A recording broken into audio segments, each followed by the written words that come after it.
As we all know, despite having 5 years to prepare for government and to prepare her growth strategy, Rachel Reeves in her first budget, the first initiative was to increase APD taxes on air travel. Today, we've got some spicy footage that's been making waves in the news. Ryanair CEO Michael O'Leary, yes, the outspoken, no-holds-barred boss of Europe's largest budget airline, has absolutely slammed UK Chancellor Rachel Reeves in a press conference. And let me tell you, it's brutal. He didn't just criticise her policies, he went full-on roast mode. Let's have a look first. Welcome, thank you for coming to the Ryanair press conference. Couldn't think of a more timely press conference where we announce a very modest expansion out of London in summer 2025 while we're growing like a social disease all over the rest of Europe. The UK continues to lose out on enormous growth opportunities because you have a Chancellor who hasn't a clue about how to deliver growth, has had 5 years to get ready for it and yet has managed to screw it up in her first budget. We have been calling on the new Labour government to come up with a growth strategy. As we all know, despite having 5 years to prepare for government and to prepare her growth strategy, Rachel Reeves in her first budget, the first initiative was to increase APD taxes on air travel.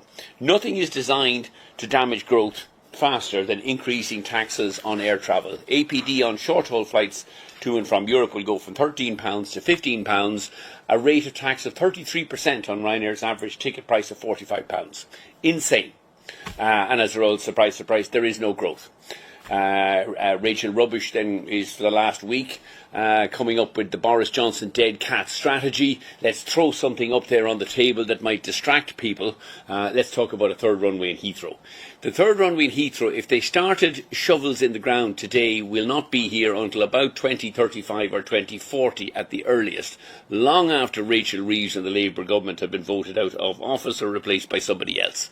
The third runway at Heathrow, and mind you, I noticed she's come up with no dates for the third runway at Heathrow. It's just she's going to start getting submissions on the third runway at Heathrow later on this summer.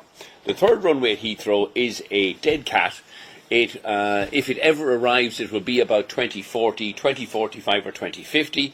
In fact, long after I've departed from Ryanair. So confident am I that we will not see it. It will not deliver any growth. The thing that will deliver growth is abolishing APD. It will deliver growth, not just in London, it will deliver growth all across the UK.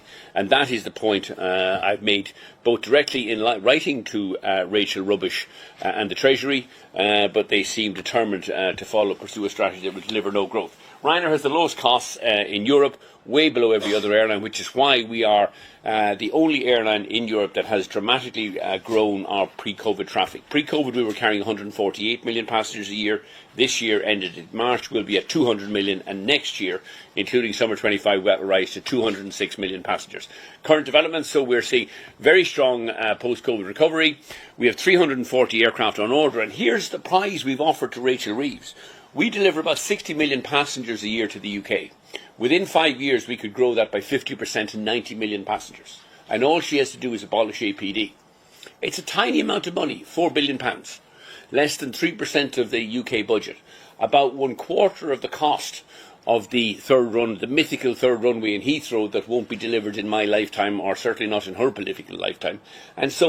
But scrapping APD would deliver growth not just into London, but across the regions of the UK. And it would be immediate. It would be this summer, it would be next winter, it would be the summer after. The airlines would respond by putting massive amount of incremental capacity into existing airports across London, Stansted and Luton, and the regions, Manchester, Gatwick, Manchester, Edinburgh, Glasgow, Bristol, Birmingham, all over the UK, and you can turn that tap on this year.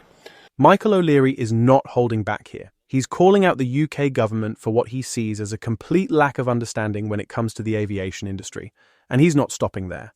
Air Passenger Duty, or APD, is a tax that airlines pay for each passenger's flight. O'Leary's argument is that it's stifling growth in the aviation industry, and by extension, the UK economy.